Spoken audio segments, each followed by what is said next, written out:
चलिए, आज कंप्यूटर की दुनिया में चलते हैं। ये एक ऐसी टेक्नोलॉजी है जिसने हमारी पूरी जिंदगी ही बदल कर रख दी है। आज हम इसे ना बिल्कुल आसान भाषा में समझने की कोशिश करेंगे।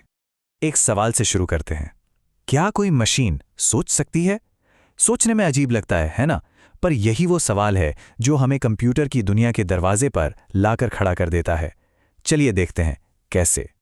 तो ये जो कमाल की मशीन है, जिसे हम सब कंप्यूटर कहते हैं, ये असल में है क्या? इसे समझना कोई मुश्किल काम नहीं है, बहुत ही आसान है।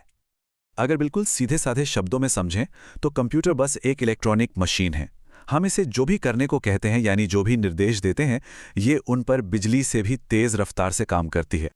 इसे ऐसे समझ सकते हैं कि ये एक बहुत ही तेज दिमाग है, एक सुपरफास्ट ब्रेन, जो बड़ी बड़ी मुश्किल समस्याओं को चुटकियों में सुलझा देता है और हमारे रोज के कामों को कितना आसान बना देता है।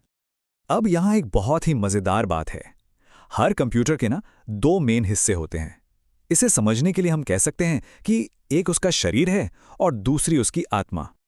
तो ये दो हिस्से कौन से हैं? पहला है हार्डवेयर। ये है कंप्यूटर का शरीर, मतलब वो हर चीज जिसे हम देख सकते हैं और छू सकते हैं। और दूसरा है सॉफ्टवेयर, जो उसकी आत्मा की तरह है। ये वो निर्देश हैं जो बताते हैं कि करना क्या है, पर हम इसे छू नहीं सकते। तो इस शरीर यानी हार्डवेयर में क्या क्या आता है? अरे वही सब, जैसे कि मॉनिटर या स्क्रीन जिस पर हम देखते हैं, कीबोर्ड जिससे टाइप करते हैं, माउस और हाँ, सबसे जरूरी सीपीयू, जो असल में कंप्यूटर का दिमाग होता है। और फिर आती है इसकी आत्मा यानी सॉफ्टवेयर। अब ये क्या है? अरे भाई, हमारे फोन में जो तरह तरह के ऐप्स होते हैं या लैपटॉप में जो प्रोग्राम होते हैं, बस वही सॉफ्टवेयर है। यही तो हार्डवेयर को बताता है कि उसे करना क्या है।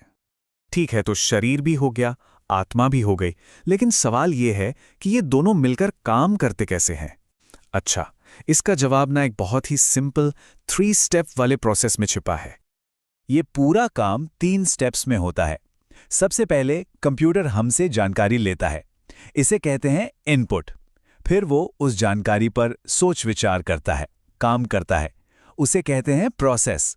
और आखिर में वो हमें एक नतीजा देता है, जिसे कहते हैं आउटपुट। बस, इनपुट, प्रोसेस, आउटपुट। इसी साइकिल को आईपीओ साइकिल कहते हैं। और मजे की बात यह है कि दुनिया का हर कंप्यूटर, चाहे वो हमारी जेब में रखा छोटा सा फोन हो या कोई बहुत बड़ा सुपर कंप्यूटर, सब इसी तरीके से काम करते हैं। तो अब ये तो समझ आ गया कि कंप्यूटर क्या है और कैसे काम करता है। पर एक मिनट, ये कंप्यूटर आखिर हैं कहाँ? इसका जवाब शायद थोड़ा हैरान करने वाला हो सकता है। चलिए, जरा अपनी रोज की जिंदगी में झांक कर देखते हैं कि ये कंप्यूटर कहाँ कहाँ छुपे हुए हैं। सच कहूं तो ये हर जगह हैं। अरे हमारा स्मार्टफोन जो हाथ से छूटता ही नहीं, वो खुद एक बहुत पावरफुल कंप्यूटर है।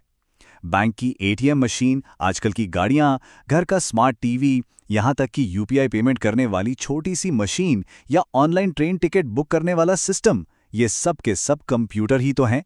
सच में हमारी दुनिया को यही चला रहे हैं। तो चलिए फटाफट से एक बार दोहरा लेते हैं कि हमने अब तक क्या क्या जरूरी बातें सीखीं। तो सबसे पहली बात, कंप्यूटर एक बहुत काम का औजार है। दूसरी बात, इसके दो हिस्से हैं, एक शरीर जिसे हार्डवेयर कहते हैं और एक आत्मा जिसे सॉफ्टवेयर कहते हैं। तीसरी बात, यह हमेशा 3 स्टेप्स में काम करता है, इनपुट, प्रोसेस और आउटपुट। और आखिर में ये कंप्यूटर हमारी आज की दुनिया का एक बहुत ही जरूरी हिस्सा बन गए हैं। तो कंप्यूटर को समझना मतलब नई नई संभावनाओं के दरवाजे खोलना। और ये पूरी बातचीत हमें एक बहुत ही मजेदार सवाल पर लाकर छोड़ देती है कि इस जबरदस्त औजार का इस्तेमाल करके आने वाले कल में और क्या क्या बनाया जा सकता है।